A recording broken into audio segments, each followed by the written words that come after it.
اگر تکلیف بہت بڑھ جائے، سانس لینے میں دشواری ہو، دل میں گھٹن کا احساس بڑھنے لگے، تو رب العالمین کی نازل کردہ آیتوں کو یاد کر لیجیے گا۔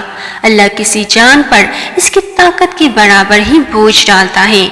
کسی جان نے اچھا کمایا وہ اسی کے لیے ہے، اور کسی نے برا کمایا وہ اس کا وبال اسی پر ہے۔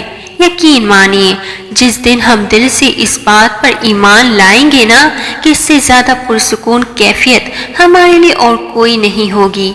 یہ جو درد ہوتے ہیں نا، یہ ہمیں درد دینے کے لیے تھوڑی آتے ہیں، بلکہ ہمارے درجات بلند کرنے کے لیے آتے ہیں۔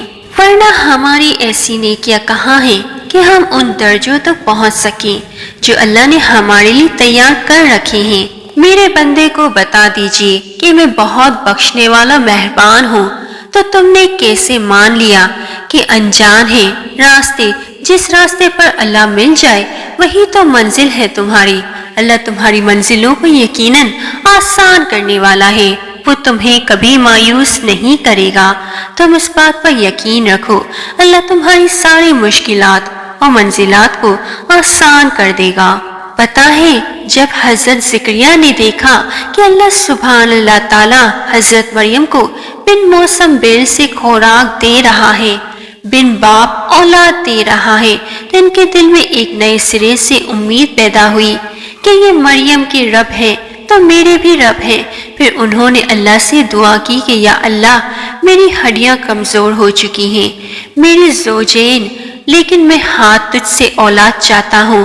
میرے پروردگار میری پکار کبھی رائگاں نہیں کرے گا۔ تو پتہ ہے اللہ نے کیا کیا؟ اللہ نے انہیں بڑھاپے میں اولاد دی۔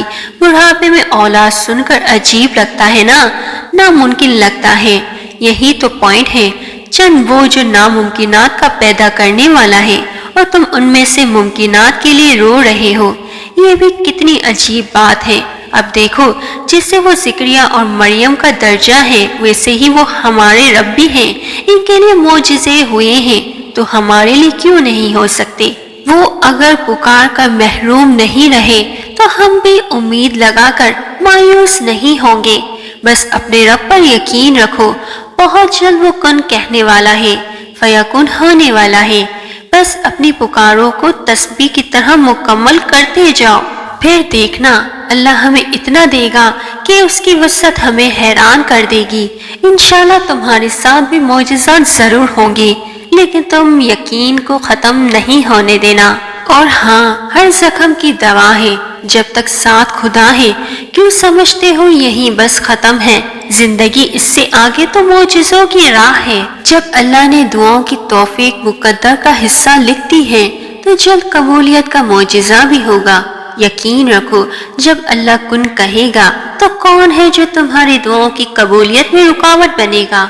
تمہارے کام تو بس اللہ کو منانا ہے دعاؤں کی شدت سے، پھر اللہ بھی خیر کا معاملہ کر کے تمہیں ہمیشہ کے لیے خوش کر دے گا۔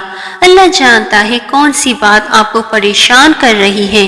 یقین رکھو، وہ بہتر اسی کے لیے بہترین راہ نکالے گا اور تمہیں بہتری سے نوازے گا۔ مایوس مت ہونا، تھوڑا وقت تو ہر چیز کو لگتا ہے، لیکن اللہ تمہیں کبھی مایوس نہیں کرے گا۔ تم اس پر یقین رکھو، وہ تمہارے امید سے زیادہ تمہیں نوازے گا۔ اور ہاں، زمین پر چلنے والا کوئی جاندار ایسا نہیں ہے جس کا رزق اللہ نے اپنے ذمہ نہ لے رکھا ہو۔ اس کے مستقل ٹھکانے کو بھی جانتا ہے اور عارضی ٹھکانے کو بھی۔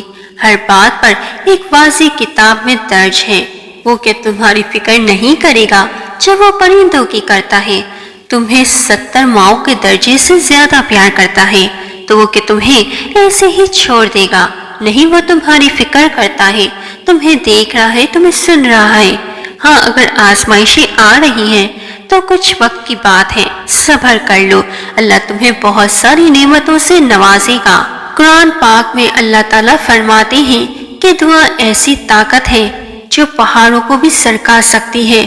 دعا نصیب بدل سکتی ہے، جو چھین گیا وہ واپس لوٹا سکتی ہے، جس کے ہونے کا گمان نہ ہو اسے پورا کر سکتی ہے۔ دعا غم کو مسکراہٹ میں تبدیل کر سکتی ہے۔ دعا اللہ کو منانے کی طاقت رکھتی ہے اور دعا لا حاصل کو حاصل بنا سکتی ہے۔ بس تم اللہ سے امید رکھو، یقیناً وہ تمہارے لیے بھی کن کے معجزے لے کر آئے گا، تمہاری امیدوں کو رائے گاہ نہیں جانے دے گا۔